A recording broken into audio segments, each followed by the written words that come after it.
तो आदाब, नमस्कार, गुड इवनिंग, सत श्री अकाल। एक बार फिर आप तमाम लोगों का स्वागत है क्राइम तक की कहानी के इस एपिसोड में। उम्मीद है पूरी फैमिली अच्छी होगी, अपना ख्याल रख रही होगी।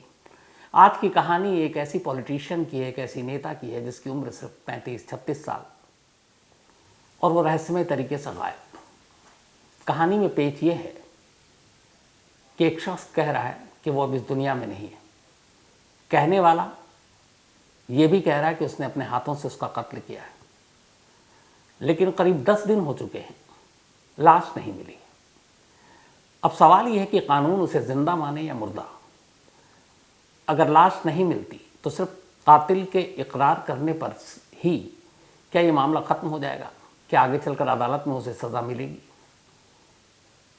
क्योंकि हो सकता है वो लौट आए, लेकिन फिर कुछ ऐसे सबूत हैं जिससे उम्मीद नजर नहीं आ रही है कि वो जिंदा हो। तो इसी कश्मकश में लिपटी ये एक अजीब गुमशुदा पहेली है, एक नेता की कहानी। महाराष्ट्र की राजनीति में 35 साल की सना खान तेजी से उभरती हुई एक नेता थी। उसने बीजेपी ज्वाइन किया और भारतीय जनता पार्टी की युवा मोर्चा की महामंत्री थी। नागपुर में उसका परिवार रहा करता है। पिता एक बिजनेसमैन, अच्छे कारोबारी, माँ भी एक पॉलिटिशियन, लेकिन वो कांग्रेस के साथ में सोशल वर्क भी। सब कुछ ठीक चल रहा था। 1 अगस्त को सना अपनी मां मेहरुन्निसा से यह कहती है कि किसी काम के सिलसिले में उसे जबलपुर जाना है और वो जबलपुर के लिए नागपुर से रवाना हो जाती है। 2 अगस्त को वो जबलपुर पहुंच चुकी होती है, लेकिन मां इधर उसको फ़ोन कर रही है और फ़ोन बंद। अब सना एक साथ 3 मोबाइल इस्तेमाल किया करती थी और इत्तेफाक से वो तीनों मोबाइल बंद। यहीं पे माँ को कुछ शक होता है कि कहीं बेटी के साथ कुछ गड़बड़ तो नहीं हो गया। अब जबलपुर में एक ऐसा शख्स था जिसको सना जानती थी और उसी से मिलने के लिए सना गई थी, और ये बात सना की माँ को मालूम था। उस शख्स का नाम था अमित साहू, वो रहने वाला जबलपुर का। अब सना की माँ ने अमित साहू को फ़ोन किया और कहा कि सना का मोबाइल बंद है। तो उसने कहा, नहीं मुझे नहीं मालूम, वो तुम यहाँ आई नहीं। अब माँ और परेशान कि वो गई वहाँ और अमित साहू से भी नहीं मिली। तीनों एक साथ 3 मोबाइल और तीनों का बंद होना, तमाम चीज़ें इशारा कर रही थी कि मामला कुछ गड़बड़ है। पूरा 2 अगस्त निकल गया, न फ़ोन चालू हुआ, न सना से बातचीत हुई, न सना का फ़ोन आया। अब घर वाले परेशान। आखिरकार 3 अगस्त को सना की माँ वहीं नागपुर में पुलिस स्टेशन में सना की गुमशुदगी की रिपोर्ट लिखा देती है। अब चूंकि सना एक बीजेपी की कार्यकर्ता के साथ साथ महामंत्री युवा मोर्चा की, तो फौरन पुलिस भी हरकत में आती है। अब जो उसका फ़ोन था, आखिरी लोकेशन जबलपुर ही दिखा रहा था और सना यही कहकर घर से गई थी कि वो जबलपुर जा रही है। अब नागपुर पुलिस की एक टीम जबलपुर पहुंचती है, वहाँ तफ्तीश करती है, लेकिन पुलिस हैरान तब हो जाती है जब ये पता चलता है कि जिस अमित साहू नाम के शख्स से मिलने के लिए सना जबलपुर आई थी, वो खुद गायब है। अब ये मामला बड़ा संगीन हो गया कि एक सना खुद गायब और सना की गुमशुदगी के बाद अब साहू गायब। कहीं इन दोनों की गुमशुदगी एक साथ तो नहीं, इन्हें गायब करने वाला एक साथ तो नहीं, अगर इन्हें कुछ हो गया तो इनका दुश्मन भी कहीं एक ही तो नहीं। अब ये सारी चीज़ें पुलिस को परेशान कर रही थी और पुलिस तफ्तीश कर रही है। नागपुर पुलिस की टीम ने अब वहीं जबलपुर में डेरा डाल दिया, अब अपनी तफ्तीश करनी शुरू की। सबसे पहले सना की फैमिली से बातचीत हुई तो उन्होंने बताया कि हाँ, अमित साहू को जानते हैं, सना उसको पहले से जानती है, दोनों की अच्छी खासी दोस्ती है। अब अमित साहू का जबलपुर में एक ढाबा है और इस ढाबे के साथ साथ वो एक जबलपुर में एक होटल नया खोलने की तैयारी में जुटा हुआ था। पुलिस को कोई रीज़न या मकसद समझ में नहीं आ रहा कि सना गायब कैसे हुई है, लेकिन तफ्तीश जारी है। पुलिस की टीम वहीं डेरा डाले हुई है। तभी छानबीन करते करते अब पुलिस ने अमित साहू के मोबाइल का भी सर्विलांस पे लगाया और उसका CDR निकालने का फैसला किया। जब कॉल डिटेल निकाला गया अमित साहू का, तो पता चला कि 2 अगस्त को वो उसी जगह पर था जिस जगह पर सना थी, यानी कि अमित साहू का अपना घर।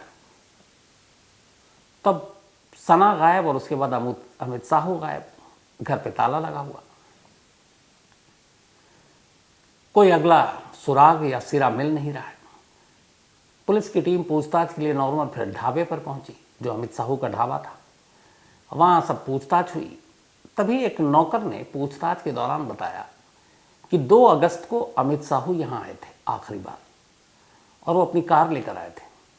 और उसी नौकर से उन्होंने कहा कि तू कार की डिक्की ज़रा पानी से धो दे अच्छे से। तो उस नौकर के हिसाब से जब वो डिक्की उसने खोला और उसको धोने लगा, तो डिक्की के अंदर उसको खून के कुछ निशान दिखाई दिए। उसने पूछा कि भैया ये खून है क्या, किसी को चोट लगी? तो उसका कहना था कि अमित, उसके मालिक ने उसे डपट दिया और कहा तो सिर्फ डिक्की को साफ कर। इसके बाद नौकर के हिसाब से उसने साफ किया, धो दिया।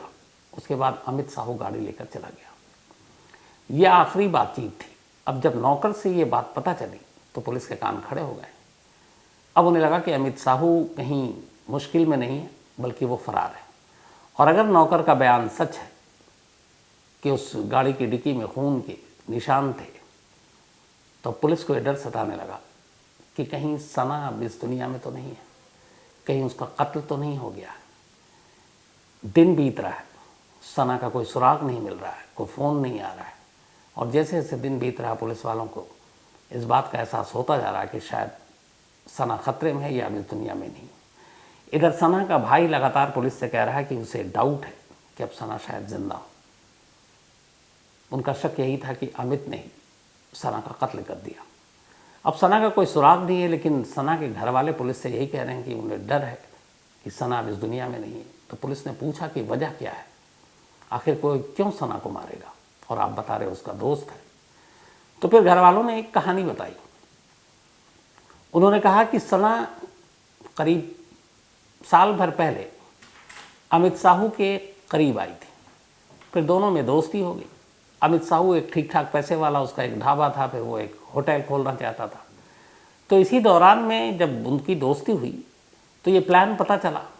तो सना ने कहा कि ठीक है, उस होटल में मैं भी हिस्सेदारी दूंगी और हम पार्टनरशिप में होटल खोलते हैं। सना ने अमित को 50 लाख रुपए दिए और एक भारी सा सोने का चेन। इसके बाद वक्त बीता। करीब 6 महीने पहले सना और अमित साहू ने कोर्ट मैरिज कर ली। दोनों ने शादी कर ली। ये बात पहली बार अब उनके सना के परिवार ने पुलिस को बताई, जब सना मिल नहीं रही। अब उस शादी के डॉक्यूमेंट्स भी सामने आ गए। पुलिस को यकीन हो गया कि इन दोनों ने कोर्ट मैरिज की है। तो अब दोनों एक दूसरे से प्यार करते थे, दोनों ने कोर्ट में शादी की, दोनों बिजनेस पार्टनर भी थे। सना ने 50 लाख रुपए भी दिए। तो फिर सना जबलपुर क्यों आई और सना जबलपुर से क्यों गायब हुई, और अमित खुद क्यों गायब हुआ? उस कार की डिक्की में खून के निशान किसके थे? ये वो सवाल थे जो पुलिस को परेशान कर रहे थे। और इन सारे सवालों का जवाब तब मिलता जब अमित कब्जे में होता, लेकिन अमित का कोई सुराग नहीं मिल रहा था। करीब 9 दिन बीत गए सना को गायब हुए हुए, उसकी गुमशुदगी को। आखिरकार 9 दिन के बाद पुलिस को कुछ अमित के ही करीबी लोगों के फ़ोन पर नज़र रखी हुई थी, और उससे पता चला कि एक नंबर पर अमित ने किसी अपने जानने वाले को फ़ोन किया। वो फ़ोन पुलिस के सर्विलांस पर था, और उसके ज़रिए पुलिस को पता चला कि इस वक्त अमित कहाँ है, लोकेशन मालूम हो गया। तो फ़ौरन नागपुर की टीम पुलिस की और जबलपुर की पुलिस टीम दोनों ने एक जॉइंट ऑपरेशन किया और जाकर अमित साहू को रंगे हाथ उस जगह से 11 अगस्त को गिरफ्तार कर लिया। गिरफ्तार करने के बाद उसको पुलिस स्टेशन लाया गया। अब उससे पूछताछ हुई। पहले तो उसने पुलिस को घुमाया, उसने कहा कि वो आ ही नहीं। इधर पुलिस इस वक्त तक अपना होमवर्क पूरी तरह से कर चुकी थी। उसने अमित साहू के घर के आसपास के जितने सीसीटीवी फुटेज थे सबको खंगाला, और उसी खंगालने के दौरान उन्होंने देखा कि 2 अगस्त को अमित साहू के घर के आसपास सना खान दिखाई दे रही है और अमित भी दिखाई दे रहा है। तो सना की यहाँ मौजूदगी इस्टेब्लिश हो गई। और जब ये सारी चीज़ें पुलिस ने अमित को दिखाई तो अमित के पास अब बचने का या कुछ छुपाने का कोई रास्ता ही नहीं था। फिर अमित ने सारी कहानी सच सच बताई। उसने कहा कि वो दोनों प्यार करते थे, इसमें कोई झूठ नहीं है। फिर प्यार के साथ साथ दोनों बिजनेस पार्टनर बने। होटल के लिए उसने 50 लाख रुपए दिए सना ने, लेकिन फिर बाद में कुछ ऐसी चीज़ें हुई, होटल का काम भी थोड़ा ठप पड़ गया, तो वो पैसे मांगने लगी। इधर सना ने अमित को पैसे दिए, ये बात उसकी माँ मेहरुन्निसा को भी पता चल चुकी थी, और उसने बिना घर वालों को बताए इतनी बड़ी रकम दे दी थी अमित को। तो उन्होंने कहा कि देखो ये पैसे डूब जाएंगे, तुम वापस ले लो। तो इसी के बाद घर वालों के, खासतौर पर माँ के कहने पर, सना 1 अगस्त को नागपुर से जबलपुर गई थी ताकि वो अमित से अपने पैसे ले सके। जबलपुर पहुंचने के बाद उसने अमित से मुलाकात की और कहा कि उसके पैसे वापस कर दो। अमित ने कहा, अपनी मजबूरी जताई। इसी बीच में दोनों में झगड़ा हो गया। अमित को यह भी लगा कि सना एक पावरफुल लेडी है, पॉलिटिशियन है, इसकी ठीक ठाक पहुंच है, तो हो सकता है कि कुछ गड़बड़ ना हो जाए। तो झगड़े में फिर गुस्से के दौरान उसने एक डंडा उठाया और सना के सर पर बेतहाशा मारना शुरू कर दिया। ये बात 2 अगस्त की है। डंडे की चोट से सना गिर गई, थोड़ी देर में बेहोश हो गई, खून बहुत ज़्यादा बहा, सना ने दम तोड़ दिया। अब सना की मौत हो चुकी थी। अमित ने उसकी लाश उठाई, अपनी कार के डिक्की में रखी, एक दोस्त को इस काम में शामिल किया मदद के लिए, और इसके बाद वहाँ से करीब 45 किलोमीटर दूर जबलपुर में ही, जहाँ पे इसका घर था, एक बड़ी सी नदी है जिसका नाम है हिरन नदी। ये लोग हिरन नदी पहुँचे। इत्तेफाक से 2 अगस्त के दिन मूसलाधार बारिश हो रही थी जबलपुर में और आसपास भी।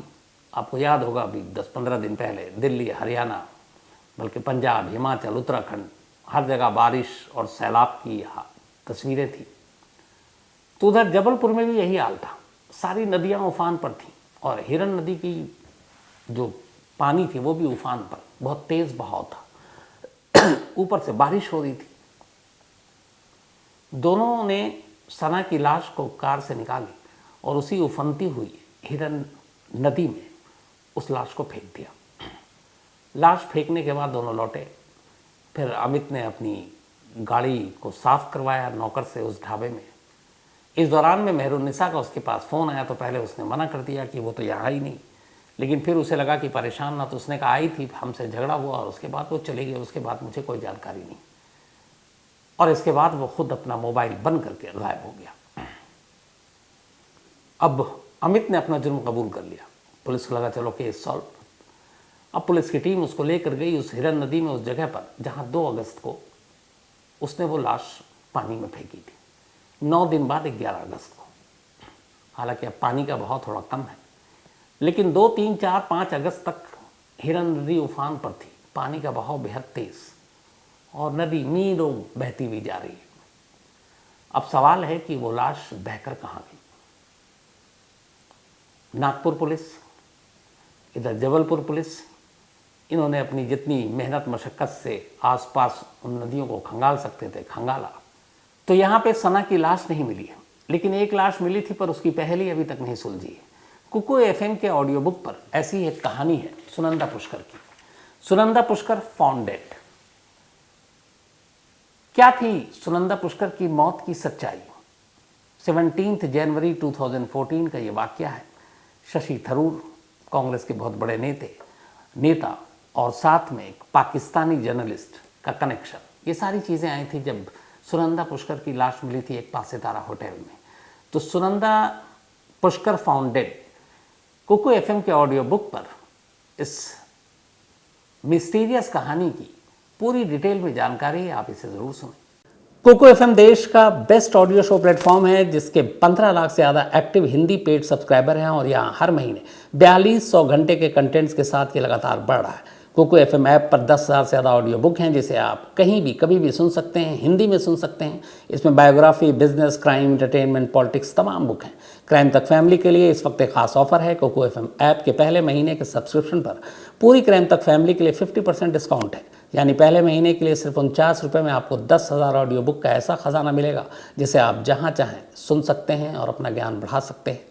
इस वक्त आप अपनी स्क्रीन पर एक QR कोड देख रहे हैं, इसे स्कैन करके direct Kuku FM app download कर सकते हैं। और इसके अलावा क्राइम तक फैमिली के लिए नीचे दिए गए डिस्क्रिप्शन बॉक्स में लिंक को क्लिक करें और कूपन कोड CRIME50 लगाएं, जिससे पूरी फैमिली को 50% डिस्काउंट के साथ 99 रुपये का सब्सक्रिप्शन सिर्फ 49 रुपये में मिलेगा।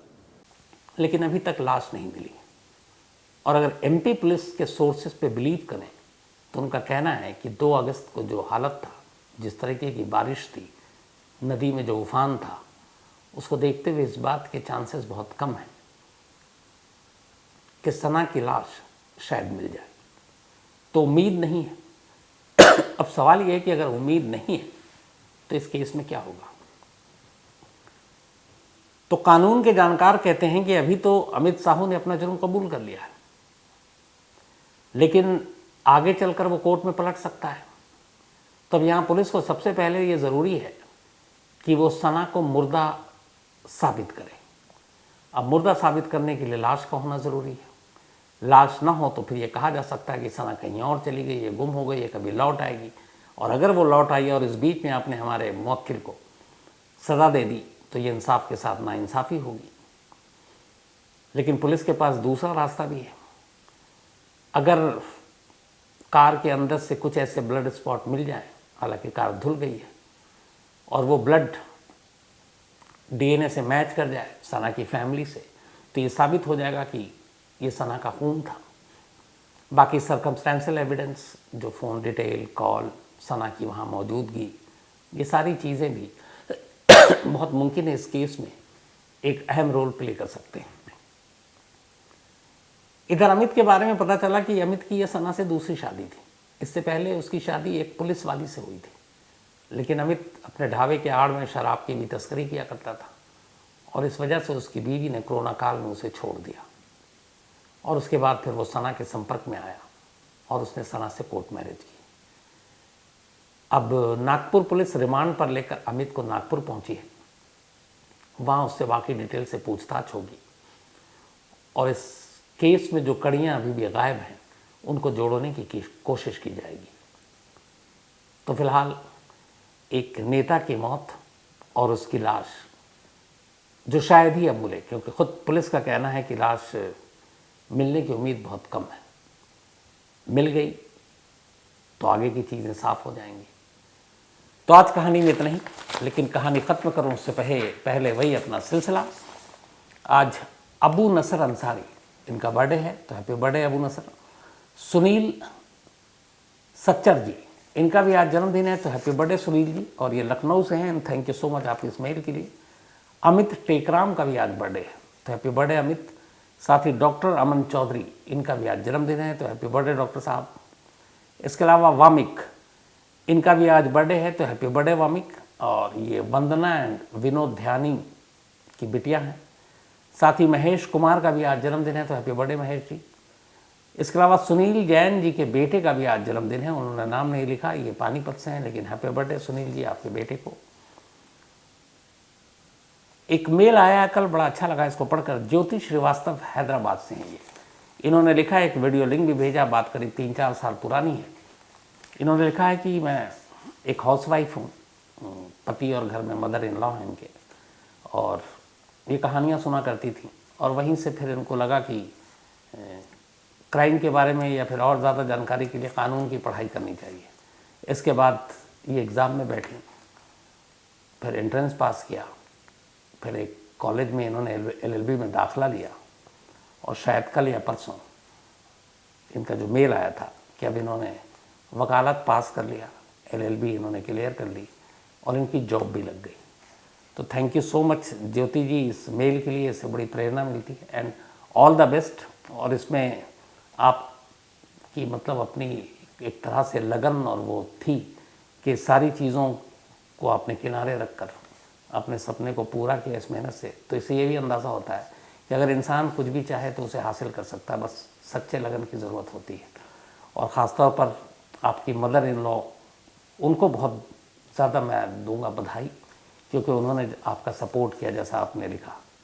पति का तो खैर फ़र्ज़ है ही है, लेकिन पूरी फैमिली को बधाई एंड ऑल द बेस्ट। अच्छे अच्छे केस लड़िए, और कभी भी कोई इंटरेस्टिंग केस आए तो आप ज़रूर बताइएगा।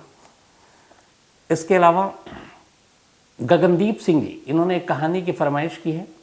साथ ही शांभवी कुमारी ने ये लिखा है कि ये मीडिया में आना चाहती हैं, बट इनका ये कहना है कि जो ये बिहार से हैं और इनका एक्सेंट जो है वो बिहारी वाला टोन आता है, तो क्या ऐसे में एक रिपोर्टर या एंकर बनने में दुश्वारी आ सकती है। तो शांभवी जी, मैं आपसे यही कहूँगा, बल्कि शांभवी तुम बहुत छोटे हो, कि बिल्कुल आती है एक्सेंट में। अगर आप हिंदी अखबार या हिंदी न्यूज़, खासतौर पर बोलने में, हालांकि मुझे लगता है कि अगर आप सही लिखते हैं तो फिर आप सही बोलते भी हैं, तो वो जो एक्सेंट, कुछ खास चीज़ें हैं बिहारी टोन में, तो वो आपको अड़ंगा डाल सकता है। तो उसके लिए बड़ा आसान है, इतना परेशान होने की ज़रूरत नहीं है। बहुत आसानी से आप सोशल मीडिया, न्यूज़ चैनल देखते ही है, तो जहाँ जहाँ पे गलतियाँ हैं उसको आप डेली प्रैक्टिस कर लें, आप सुधार सकते हैं। लेकिन हाँ, उस एक्सेंट के साथ न्यूज़ एंकर बनना या रिपोर्टर बनकर पीटीसी करना वो सही भी नहीं होगा और आपको उसकी इजाज़त भी नहीं मिलेगी। तो ऐसा कोई मुश्किल काम नहीं है, आप आराम से इसको चेंज कर सकते हैं, बस थोड़ी सी लगन और मेहनत की ज़रूरत है। तो ऑल द बेस्ट। तो कहानी में इतना ही, लेकिन एक बार फिर आपको याद दिला दूं कि कुकू एफएम ऐप पर क्राइम तक फैमिली मेंबर्स के लिए खास ऑफर है। क्राइम 50 कूपन है, डिस्क्रिप्शन में लिंक है, यहाँ आप जाएं और 99 रुपीज़ का सब्सक्रिप्शन 49 रुपीज़ में पहले मंथ के लिए पाएं और कुकू एफएम के मज़े लें। तो कहानी में आज इतना ही। अब आपसे मुलाकात होगी मंडे को किसी नई कहानी के साथ। तब तक अपना ख्याल रखिएगा। Thank you very much.